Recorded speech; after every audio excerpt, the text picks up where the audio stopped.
Hey guys, so today I want to show you how to produce a whole bunch of homemade body butters in case you have nothing to do and you want to stock up, or in case you want to start a side business while you're at home.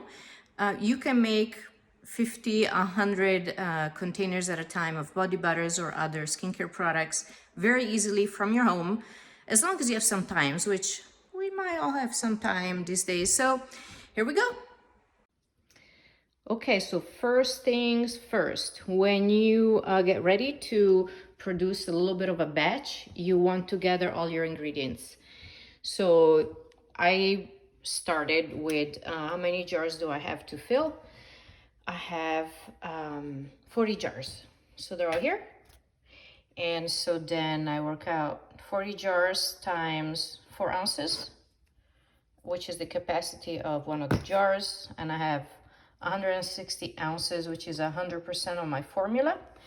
Then I did the math, which is inside my book, and I work out the percentages of shea butter, cocoa butter, avocado oil, olive oil, rosehip, and vanilla. So then I gathered all my ingredients. I have them all here. Shea, cocoa, avocado, what it tells you right there in my little post-it how much I need of each. You're welcome to copy everything. It's totally fine with me. So see, this is how I get organized. I gather everything. I have a little awesome scale that also measures in kilograms and grams and fluid ounces in case I need those. But yeah, so step one, make sure that you know how many jars you're making. Step two, figure out how many ounces total. And step three, figure out the percentages of all your ingredients and make it very obvious so you don't get confused while you're in the middle of mixing everything up. Now, the next step is to work out the logistics, because if you're working from home, you're not going to have access to large equipment. So you need to work with what you have.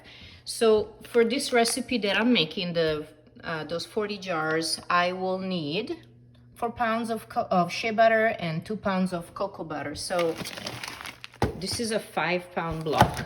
So I'm gonna need 2 pounds out of this and 4 pounds out of that.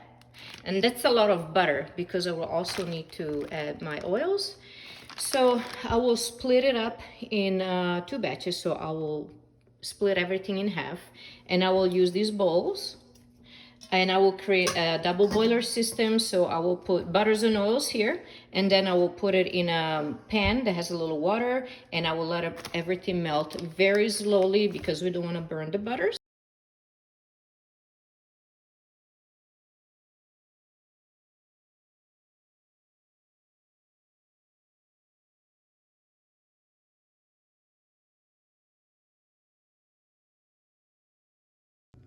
All right, so this is 4 pounds of shea butter. Look how nice and creamy it is. It is so perfect. This batch is amazing.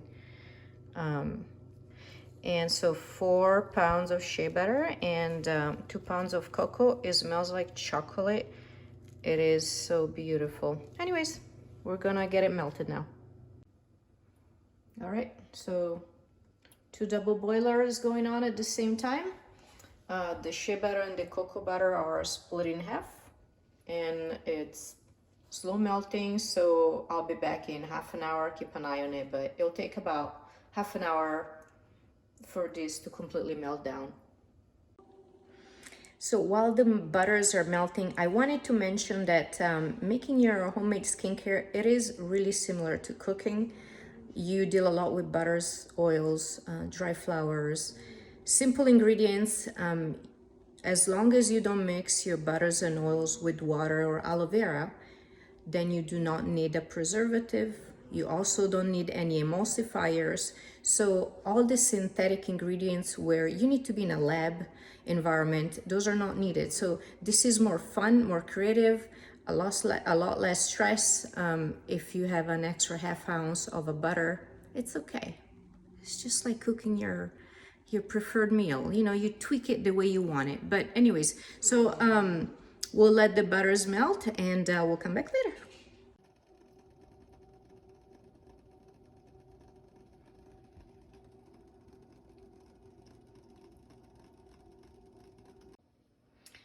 It's been half an hour and they are melted, so it didn't really take that long.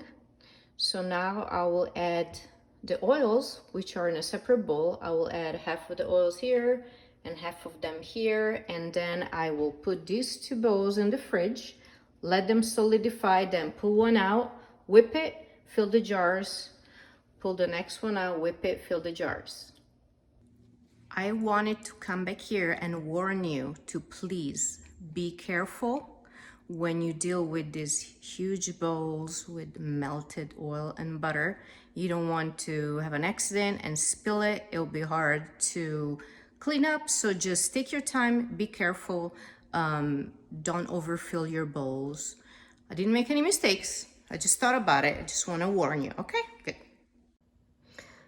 These are the two bowls of butters and oils all together. They are solidified. The purpose for putting these in the fridge and let them cool off in the fridge and not outside the fridge is so that you do not get a grainy body butter.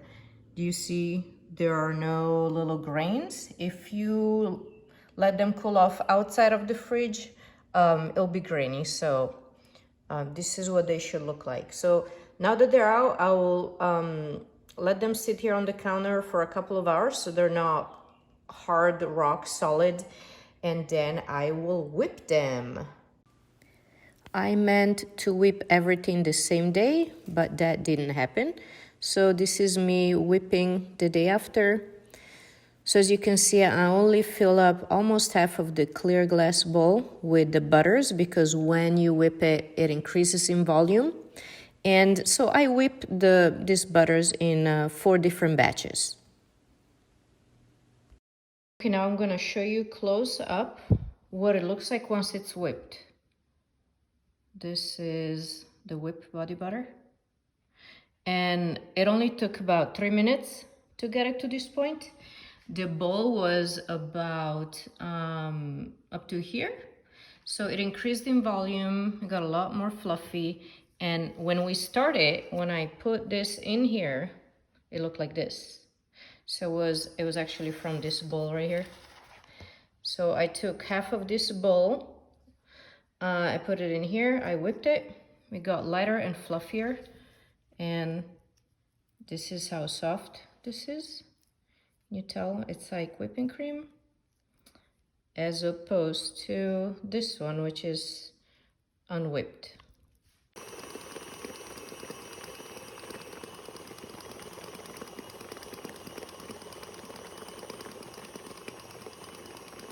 All right, so now that it's whipped, I am filling up the jars. So you can do it with a utensil like this, or you can put a lot of the whipped butter in a Ziploc bag, cut the little corner at the bottom and squeeze it in. That method is actually faster. This time I just wanted to scoop it in. So you scoop them in, and then if there isn't enough, it doesn't fill up all the way, you have to kind of bang it on a surface. And then you set it aside, and then you go to the next one. Highly satisfying.